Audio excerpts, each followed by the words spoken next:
Hello, how are you doing? So we are making egusi pudding. Egusi pudding is considered as a respectable dish in Cameroon. When you want to go and visit somebody that is special to you, you always cook it. And a lot of people, you might eat it with bobolo, you can eat it with anything you want to eat it. Today I'm just cooking it because hubby is going back to work and he likes it. So it's not something that is kind of difficult to cook. You use just black pepper, white pepper to cook it. So I put my white pepper, black pepper, and I'll be using my meat stock. So I'll be putting meat inside. I boil the meat first of all before, so that I'll be able to use the stock. Yeah, so I blend. Make sure you blend the egusi very well. I blended my egusi and I proceeded to just rinse the blender out. Now my egusi is ready. I'm not used to putting crayfish in my egusi, but I've seen a lot of people put it and they say they put it. When I was growing up, my mom did not do it, so I've never put it, but this time I decided to put crayfish. I was just like, I pray it comes out well, but trust me, it turned out well.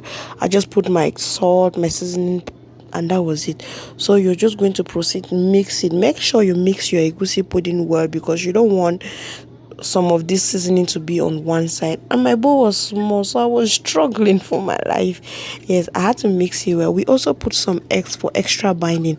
I like my egusi to bind, so I went in with some eggs, and I wanted it to be rich too. I'm making it for a special somebody, so my egusi pudding has to be rich. Why not? I went in with my meat. I do not want the egusi pudding to be too sophisticated, because I had already cooked different meals with him with so much fish and meat, so I just want it to be simple. Then I went in with some oil. The oil will make it to shine. So yeah, so we'll just make it, and once your egusi comes out, it's going to be shiny and it's going to be nice. The oil is so good for me. So I had to mix it, and I started putting it. So you see, my egusi pudding is not that thick. I like it when it's not so thick in the mouth. So, and it was good. It stayed for long too. So my egusi is ready, and I'll be using parchment paper in this case. I wanted to tie the cocoa side, but you know what?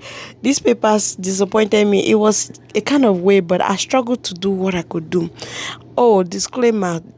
There's something I wanted. If you use parchment paper, if you have never realized, when you go to the store, please don't buy the ones that they say wax paper, because what I experienced with this one, at the end of the day, I had to throw the rest of the paper, because these brown papers are nice. These are unbleached papers. It is very nice, but I ran out of it, and at the end I used this wax paper. Trust me, yo, I was so disappointed at the end, because when I wanted to taste my egusi pudding, that was the time I realized that I messed up. Because in as much as it was nice, I wanted to like cut it for you to see how it's coming out in rows. Tell me why the paper will not peel.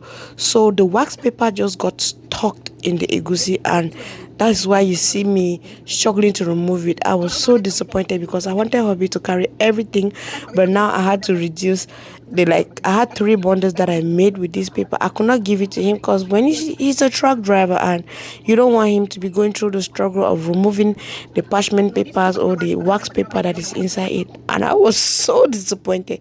But aside that, it tasted so good. The egusi pudding was so nice. I'll be pairing this with baton, and this baton I made it myself. I'm going to show you a video too, how I make my bobolo by myself. Thank you for watching. So this is my egusi pudding. Will you be trying this? As you know, Nigeria is so good.